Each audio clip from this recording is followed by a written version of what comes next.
Hello everyone. MPPSC mains paper third part A भौतिकी के अंतर्गत प्रकाश के जो बचे हुए टॉपिक हैं जिसमें से पूर्ण आंतरिक परिवर्तन का अनुप्रयोग उसको पढ़ेंगे, साथ ही इंद्रधनुष और जो भी टॉपिक बच गए थे उन्हें पूरा करेंगे। इसके अलावा MPPSC mains paper two part B के सारे लेक्चर अपलोड हैं, तो आप उन्हें भी देखें और अच्छा लगे तो शेयर भी करें।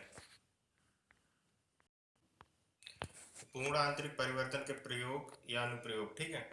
तो पूर्ण आंतरिक परिवर्तन के बारे में पिछले लेक्चर में मैंने बताया था कि जब कोई भी प्रकाश सघन माध्यम से विरल माध्यम में जाती है तो प्रकाश की किरण के आपतन कोण का मान कांतरिक कोण के मान से अधिक हो जाता है, तब वह किरणें वापस उसी माध्यम में लौट जाती हैं, जिसे प्रकाश का पूर्ण आंतरिक परिवर्तन कहते हैं। तो इसमें सिंपल सी बात यह था कि जब प्रकाश का आपतन कोण कांतरिक कोण ये हो गया तो इससे अगर अधिक हो गया, मतलब वापस इसी माध्यम में वापस आ गया, तो इसको क्या कहेंगे? पूर्ण आंतरिक परिवर्तन।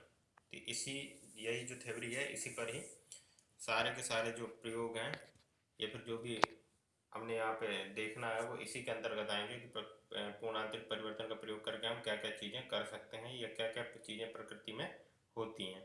तो सबसे पहले है प्रकाशीय तंतु यानी फाइबर ऑप्टिक्स। फाइबर ऑप्टिक्स भी पूर्ण आंतरिक परिवर्तन के सिद्धांत पर ही कार्य करता है, जिसमें कोई भी प्रकाश की किरण को उसके किसी भी फाइबर ऑप्टिक्स या प्रकाशीय तंतु में एक सिरे में इंसर्ट करा के उसी इंटेंसिटी या उसी तीव्रता के साथ दूसरे जगह और उसी जो संचार या सूचना है उसके साथ दूसरे जगह पर उसी तीव्रता के साथ प्राप्त किया जा सकता है, और यही होता है प्रकाशीय तंतु। और ये पूरी रूप किस पे काम करता है? तो ये काम करता है प्रकाशीय तंतु पूर्ण आंतरिक परिवर्तन पर। तो अपन इसको लिख कैसे सकते हैं? तो ये ऐसे लिखेंगे कि प्रकाशीय तंतु पूर्ण आंतरिक परिवर्तन के सिद्धांत पर आधारित युक्ति है जो बिना संकेतों के हास के उन्हें एक स्थान से दूसरे स्थान तक भेजने के लिए प्रयुक्त की जाती है। यही है बस, इसी के लिए प्रकाशीय तंतु का उपयोग किया जाता है फाइबर ऑप्टिक्स का। इसके द्वारा सिग्नल को उसी तीव्रता में बिना क्षय हुए एक स्थान से दूसरे स्थान तक स्थानांतरित किया जा सकता है। उसकी तीव्रता में बिना क्षय हुए, जो यही इंपॉर्टेंट है कि अगर तीव्रता में क्षय हुआ है, तीव्रता में लॉस हो जाएगा, तो वो जो भी अपन सिग्नल भेज रहे हैं, जो भी डाटा भेज रहे हैं, उसकी इम्पोर्टेंस कम हो जाएगी या फिर वो किसी काम का नहीं रहेगा और अपन उसको यूज नहीं कर सकते।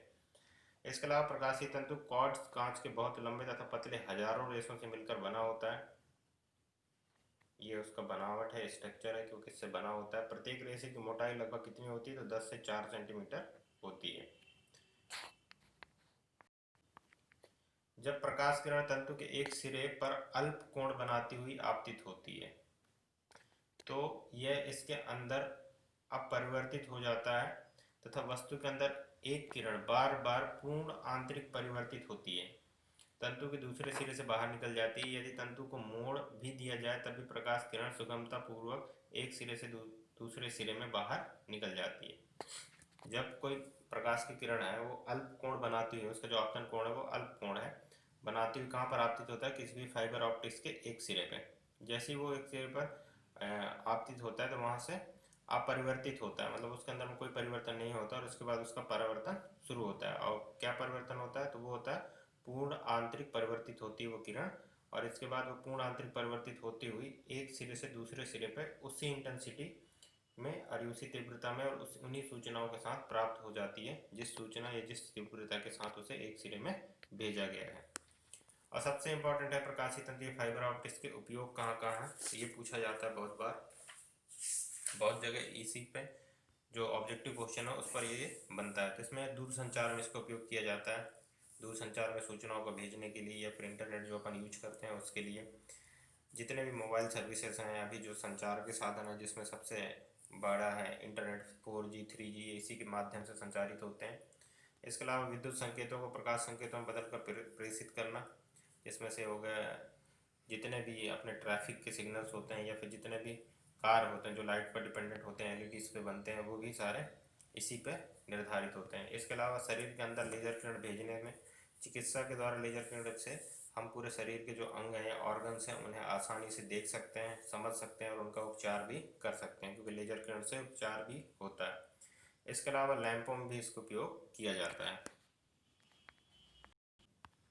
जो अगला पूर्ण आंतरिक परिवर्तन का उदाहरण है वो है रेगिस्तान में मरीचिका, मतलब अपन को जो आभास होता है पानी होने का रेगिस्तान में, वो किसके वजह से होता है? तो ये पूर्ण आंतरिक परिवर्तन के सिद्धांत से होता है। इसका सबसे सिंपल है कि रेगिस्तान में अगर कोई पेड़ है, मान लो ये, ठीक है, ये पेड़ है तो इसके जो नीचे क्या है, रेत है, तो रेत में क्या है, बहुत ज़्यादा टेम्परेचर होता है, दिन के समय बहुत ज़्यादा टेम्परेचर होता है, तो यहाँ का जो वायु है वो क्या हो जाएगा, विरल हो जाएगा। लेकिन इसके जस्ट ऊपर की वायु क्या बनी रहेगी, सघन बनी रहेगी।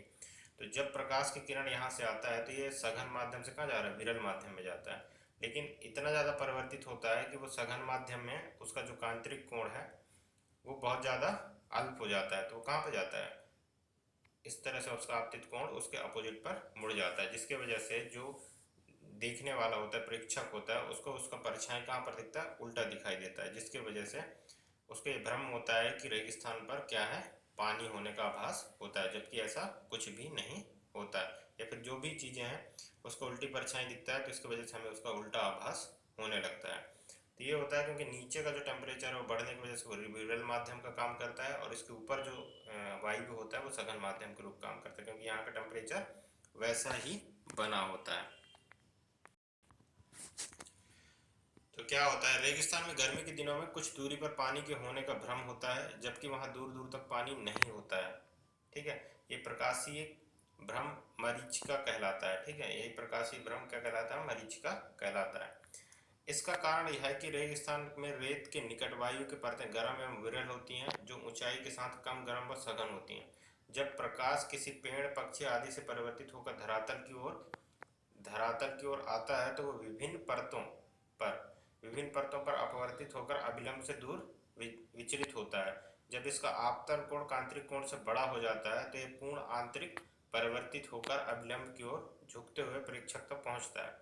अतः प्रेक्षक की पेड़ की, पक्षी आदि का उल्टा प्रतिबिंब दिखाई देता है, जिस कारण वहां पानी होने का भ्रम उसको होता है। तो यही सबसे सिंपल सा है कि जब उससे परिवर्तित होता है तो वो क्या है, जब सघन माध्यम से विरल माध्यम में जाता है तो वो क्या करता है, अभिलंब की ओर झुकने लगता है। और अब जब अभिलंब की ओर झुकता है तो उसको ये समझ में आता है कि जब उसका कांतरिक कोण बहुत ज़्यादा अल्प हो जाता है तो फिर उसको ये समझ में आता है जो उसका परिवर्तित होता है वो सघन माध्यम से ही वापस परिवर्तित होकर आंखों तक पहुंचता है। और जब आंखों तक पहुंचता है तो उसको इस चीज़ का आभास होने लगता है कि वहां पर पानी जैसा दिखाई दे रहा है, जबकि ऐसा कुछ भी नहीं होता। पूर्ण आंतरिक परिवर्तन का जो सबसे बेहतर उदाहरण है वो है हीरा। हीरा में बहुत बार पूछा भी जाता है कि इसका एंगल कितना डिग्री होता है, इसका कांतरिक कोण का। तो बहुत ज़्यादा इस पर इम्पोर्टेंट होता है कि हीरा को समझा जाए कि वो किस तरह से उसमें पूर्ण आंतरिक परिवर्तन होता है और वो किस तरह से चमकता है। जो उसकी चमक होती है वो पूर्ण आंतरिक परिवर्तन के कारण ही होती है। तो हीरे से वायु में आने वाली किरणों के लिए कांतरिक कोण बहुत ही कम होता है। कितना होता है, 24 डिग्री होता है। ये बहुत इंपॉर्टेंट है, ये याद होना चाहिए कि जो भी हीरे से किरणें निकलती हैं वो कहाँ पे, जो वायु के रिस्पेक्ट में होती है, उनके लिए कांतरिक कोण कितना होता है, 24 डिग्री होता है। अतः जब बाहर का प्रकाश किसी कटे हुए हीरे में प्रवेश करता है तो वह उसके भीतर विभिन्न तलों पर बार बार पूर्ण आंतरिक परिवर्तित होता है। एक बार ही नहीं, बार बार पूर्ण आंतरिक परिवर्तित होता है। जब किसी तल पर आपतन कोण 24 डिग्री से कम हो जाता है तब ही प्रकाश हीरे से बाहर आ पाता है। इस प्रकार हीरे में सभी दिशाओं में प्रवेश करने वाली प्रकाश केवल कुछ ही दिशाओं में हीरे से बाहर निकलती हैं। अतः इन दिशाओं से देखने पर हीरा अत्यंत चमकदार दिखाई देता है। इससे जैसे कम होगा 24 डिग्री से तब जाके प्रकाश कोई बाहर निकल पाता है, अन्यथा वो क्या होता है, उसके अंदर ही पूर्ण आंतरिक परिवर्तन होते रहता है। किसके अंदर, हीरे के अंदर, जिसके वजह से उसके अंदर पर ये प्रतिबिंब बनता है। और उसके अंदर ही वो जब प्रकाश फंस जाता है तो जब हम दूर से देखते हैं तो उसकी बहुत बार पूर्ण आंतरिक परिवर्तन होने के कारण हीरा बहुत ज़्यादा चमकदार दिखाई देता है। अगला टॉपिक है प्रकीर्णन। ये भी बहुत बार एग्जाम में पूछा जाता है, खासकर मेंस में। तो प्रकीर्णन का सिंपल सा मतलब है, तो जब प्रकाश कहीं पर आपतित होता है तो उसमें बहुत सारे वायुमंडल या उस सतह पर या उस जगह पर बहुत सारे कण होते हैं। तो बहुत सारे कणों से टकराकर बहुत सारे माध्यमों में बिखर जाता है। इसकी जो बिखरने की प्रवृत्ति होती है उसे क्या कहते हैं, प्रकीर्णन कहते हैं। तो इसको जान लेते हैं कि प्रकीर्णन को कैसे समझ सकते हैं और कैसे लिख सकते हैं। तो जब प्रकाश अणु, परमाणुओं व छोटे छोटे कणों पर आपतित होता है, इंपॉर्टेंट है ये, छोटे छोटे कणों, अणु, परमाणु और इससे भी छोटे कण जो भी होंगे उस पर आपतित होता है तो उसका विभिन्न दिशाओं में प्रकीर्णन हो जाता है, मतलब बिखराव हो जाता है। जब सूर्य का प्रकाश जो कि 7 रंगों का बना होता है वायुमंडल से गुजरता है तो वह वायुमंडल में उपस्थित कणों द्वारा विभिन्न दिशाओं में प्रसारित हो जाता है। इस प्रक्रिया को ही प्रकाश का प्रकीर्णन कहते हैं। वायुमंडल से जैसे गुजरता है तो वायुमंडल बहुत सारे कण हैं, धूल के कण हैं, इसके अलावा भी बहुत सारे कण हैं, तो उन सारे कणों से टकराता है और टकराने के बाद वो विभिन्न दिशाओं में क्या होता है, फैल जाता है। उसी को क्या कहते हैं, प्रकीर्णन कहते हैं। और अगर आप डायरेक्ट इसको समझना चाहते हैं तो ये है, प्रकाश का छोटे छोटे कणों से टकराकर बिखर जाना ही क्या कहलाता है, प्रकीर्णन कहलाता है। प्रसारित होना या बिखर जाना क्या कहलाता है, प्रकीर्णन होता है। तो प्रकीर्णन किसके प्रोपोर्शनल होता है या समानुपाती होता है, तो तरंग दैर्ध्य के 1/, तरंग दैर्ध्य के, मतलब कि व्युत्क्रमणानुपाती होता है। किसका, प्रकीर्णन तरंग दैर्ध्य का व्युत्क्रमणानुपाती होता है। मतलब सिंपल से, अगर प्रकीर्णन बढ़ेगा तो तरंग दैर्ध्य घटेगा, अगर तरंग दैर्ध्य बढ़ेगा तो प्रकीर्णन घटेगा, इस तरह से। प्रकीर्णन का उपयोग कहाँ कहाँ है या अनुप्रयोग क्या है, तो दूर संचार में रेडियो तरंगों के लिए प्रकीर्णन का उपयोग किया जाता है। दूर के दृश्य संकेतों, लाल प्रकाश के लिए, दूर के जो दृश्य संकेतें होती हैं उनके लिए भी इसका उपयोग किया जाता है। सुबह व शाम का जो सूर्य होता है वो इसी पर ही आधारित होता है, जिसकी वजह से वो क्या करता है, प्रकाश के प्रकीर्णन की वजह से ही सूर्य हमको सुबह के टाइम और शाम के टाइम में लाल दिखाई देता है। और ऊपर से क्या होता है, उसका जो साइज होता है वो बड़ा दिखाई देता है। ये सूर्य अस्त होने के बाद भी हमें सूर्य दिखाई देता है, क्योंकि वो प्रकीर्णन की वजह से हमें सूर्य का प्रतिबिंब आगे दिखाई देता है। चंद्रमा की सतह से दिन के समय भी आसमान काला दिखाई देता है, क्योंकि वहाँ किसी तरह के रिफ्लेक्शन नहीं होते। ये इंपॉर्टेंट है, कई बार पूछा जाता है। आसमान का नीला दिखना ये भी प्रकीर्णन की वजह से ही होता है। और इम्पोर्टेंट क्यों है कि नीला ही क्यों दिखता है, तो पृथ्वी में सबसे ज़्यादा जो नीला है उसका क्या होता है, मात्रात्मक प्रकीर्णन सबसे ज़्यादा होता है, जिसके वजह से ही नीला रंग दिखाई देता है आसमान का। तो ये हो गया प्रकीर्णन। प्रकीर्णन का सिंपल से मतलब है, प्रकाश किसी माध्यम में अगर आपतित होता है तो वहाँ पर जितने भी छोटे छोटे कण हैं उनसे टकराकर उसका प्रसारित होना या बिखर जाना क्या कहलाता है, प्रकीर्णन होता है। प्रकीर्णन व्युत्क्रमणानुपाती होता है किसका, तरंग दैर्ध्य का। इसका उपयोग सबसे बेस्ट है दूरसंचार रेडियो तरंगों में, दूर के संकेतों के लिए। सुबह व शाम के जो सूरज होता है वह भी प्रकीर्णन की वजह से अस्त और उदय होने से पहले भी हमें दिखाई देता है और उसका रंग लाल होता है। वर्ण विक्षेपण, इसके बाद जो अगला टॉपिक है प्रकाश में, ये भी बहुत बार पूछा जाता है कि वर्ण विक्षेपण क्या कहलाता है। तो इसका सिंपल सी बात है कि जब भी कोई दृश्य प्रकाश को किसी प्रिज्म में या किसी पारदर्शी कांच में या प्रिज्म में आपतित कराया जाता है, तो वो सिंपल से जो उसका इस तरफ का भाग है उसमें क्या करता है, वो पूर्ण अपने मूल रंगों में टूट जाता है। तो उसको क्या कहते हैं, वर्ण विक्षेपण। जब प्रिज्म में प्रकाश को गुजारा जाता है तो वह दृश्य प्रकाश के साथ अलग अलग रंगों में विभेदित हो जाता है, जिससे क्या कहते हैं, वर्ण विक्षेपण कहते हैं। ये इंपॉर्टेंट है और यही एक तरह से वर्ण विक्षेपण का परिभाषा भी है कि जब प्रिज्म में प्रकाश को गुजारा जाता है तो वह दृश्य प्रकाश के साथ अलग अलग रंगों में विभेदित हो जाता है, जिससे वर्ण विक्षेपण कहते हैं। इसमें कुछ और चीज़ें, अपने मूलभूत स्वरूप में बढ़ जाना वर्ण विक्षेपण कहलाता है। ये एक पॉइंट है कि अपने मूलभूत स्वरूप में बढ़ जाने को ही क्या कहते हैं, अपन वर्ण विक्षेपण कहते हैं। अगर वर्ण विक्षेपण ही पूछ लिया जाए तो आप इतना भी लिखेंगे तो बहुत ज़्यादा है। इसको सबसे पहले किसने देखा था, तो आइजैक न्यूटन ने देखा था। कब देखा था, 1666 में, कि प्रकाश जो दृश्य प्रकाश है उसमें ये भी गुण पाया जाता है। वर्ण विक्षेपण के कारण क्या है, क्यों वर्ण विक्षेपण होता है, ये इंपॉर्टेंट है, ठीक है। तो पारदर्शी माध्यम में जैसे जैसे प्रकाश के रंगों का अपवर्तनांक बढ़ता जाता है वैसे वैसे पदार्थ में उसकी चाल कम होती जाती है। जैसे कांच में बैगनी रंग के प्रकाश की चाल सबसे कम तथा अपवर्तनांक सबसे अधिक होता है, तथा लाल रंग की चाल सबसे अधिक और अपवर्तनांक सबसे कम होता है। तो क्या होता है, सिंपल से, पारदर्शी माध्यम में जैसे जैसे प्रकाश के रंगों का अपवर्तनांक बढ़ता जाता है वैसे वैसे पदार्थ में उसकी चाल कम होती जाती है। तो जब वो कांच में टकराता है तो उनका क्या होता है, प्रकाश की चाल कम होता है, तरंग दैर्ध्य कम होती है, जिसकी वजह से वो अपने चाल बदलते हैं। और उसी के वजह से जिनका तरंग दैर्ध्य ज़्यादा होता है वो अलग से हो जाते हैं और जिनका कम होता है वो शिफ्ट होते जाते हैं। तो ये ऐसे ही होता है जैसे कि बैंगनी रंग के प्रकाश की चाल सबसे कम और अपवर्तनांक सबसे अधिक होता है, तथा लाल रंग की चाल सबसे अधिक और अपवर्तनांक सबसे कम होता है। तो इसीलिए लाल रंग ऊपर हो जाएगा, बैंगनी रंग नीचे हो जाएगा। तो इस तरह से दिखाई देता है। तो लाल रंग की तरंग दैर्ध्य सबसे अधिक तथा बैंगनी रंग की तरंग दैर्ध्य सबसे कम होती है, इसलिए लाल रंग किसी माध्यम में सबसे तेज चलता है जबकि बैंगनी रंग धीमा चलता है, अतः लाल रंग का विचलन सबसे कम होता है।